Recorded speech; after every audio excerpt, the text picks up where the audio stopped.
Great to be back after the holiday break. I thought our guys had a great week of practice, and that carried over to the game floor tonight. Juice Hill, obviously an incredible first half performance there. The three-point shooting will stand out, but then he also 5 assists, just 1 turnover, just doing such a great job of running our team.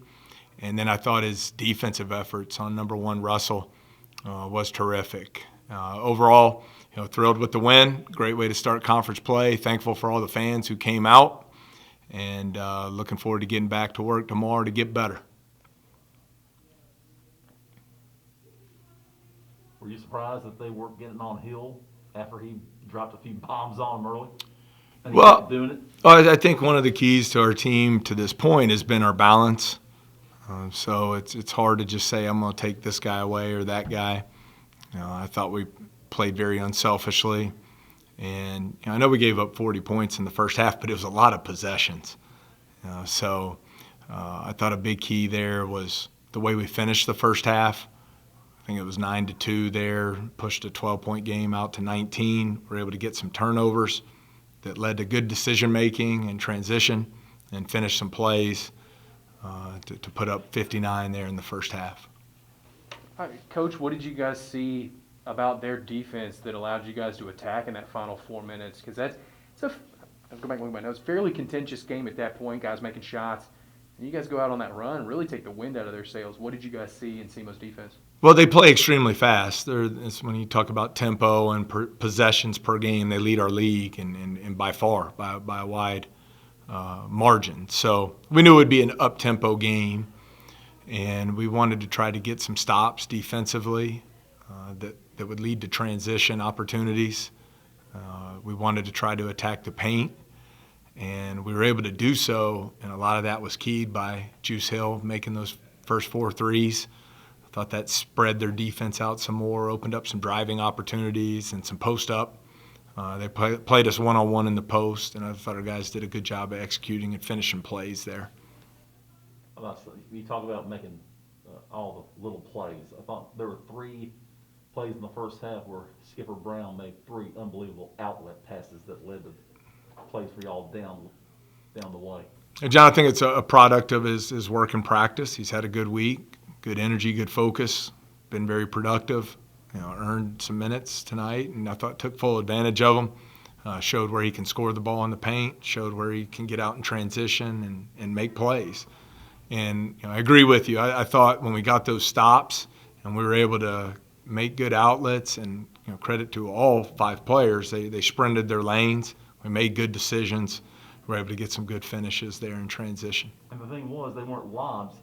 He was throwing darts down to your guys and getting them down there quickly.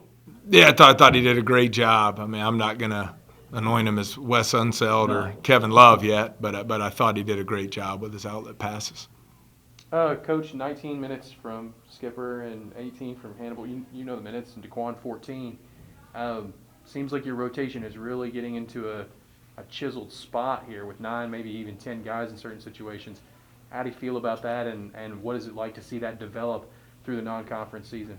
I think it's important, and not to mention Nick McMullen, who's been one of our most efficient players and one of our most impactful defensive players. So I think our bench has been very good on both ends of the court.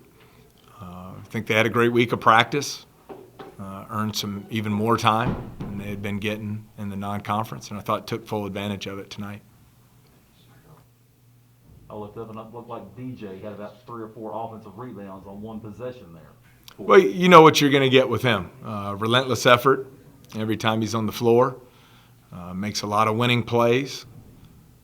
And he's consistently done that since he got to campus. So he's a guy we need on the floor.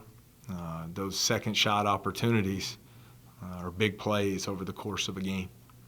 Coach, watching the bench, I know that guys rotate on the bench all the time, do different things, talk to different coaches and different players and get together and have camaraderie. But I feel like Marcus Brown, especially tonight, there were like 5 different guys that sat next to him, and it felt like every time there was a question, Marcus was answering. What does Marcus bring to the bench when he's talking to, I think, Jordan Skipper Brown, Carter Collins, Hannibal, KJ, Bostic? They all talked with Marcus I felt like every single time they sat next to him.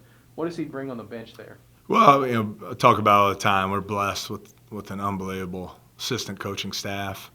I think they do a great job building relationships with players, investing their time on and off the court to help them become the best player they can be, and also the best leader, best man, best student, and go on down the line. So we have our bench aligned intentionally. Some benches, and there are a million ways to do it. One of the fun parts of coaching, you see all the coaches up toward half court. We like to split it up because I think our coaches do a great job of teaching, making adjustments on the fly. I want our players to come out of the game and sit next to the coaches and get encouragement and get rewarded for the things that are being done well. And then if there's something that needs to be corrected, I want that to be conveyed as well. Specifically to Marcus Brown, I mean, you're talking about a guy who's done everything that these players dream of doing, from All-American, Player of the Year in the league, NBA draft, overseas, you name it. And as I told you before when we hired him, I love the fact that he's an excellent basketball coach. And so, blessed with the staff that we have. I think our players, that's why we always challenge them. You'd be crazy not to take the coaching. It's just buy in, listen, learn. Let's keep getting better.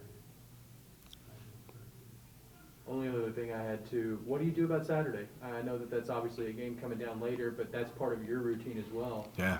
Do you practice on Saturday, or do you come to the women's game, or what do you do to keep the rhythm going? A little bit of all 7 of those options you just listed there, Ed, but laser focus for Murray State. We're going to focus on our team. We respect the protocols. Our players have done a terrific job of following them, but our focus will be on getting better as a team, preparing to win our next opportunity we get to play. So we'll get back to work tomorrow. We'll be in the gym. We'll work. We'll work to keep our game conditioning on Saturday, really compete. We want to start to get into that mode. Playing every Thursday, Saturday. It puts a little bit of a strain from a standpoint, and now we have a stretch in late January where we'll play 5 games in 10 days. So those are practice days we'll end up losing. So we can't just sit around and waste those days. We got to keep getting better, and that's how we'll continue to maintain our focus on our players and our program moving forward.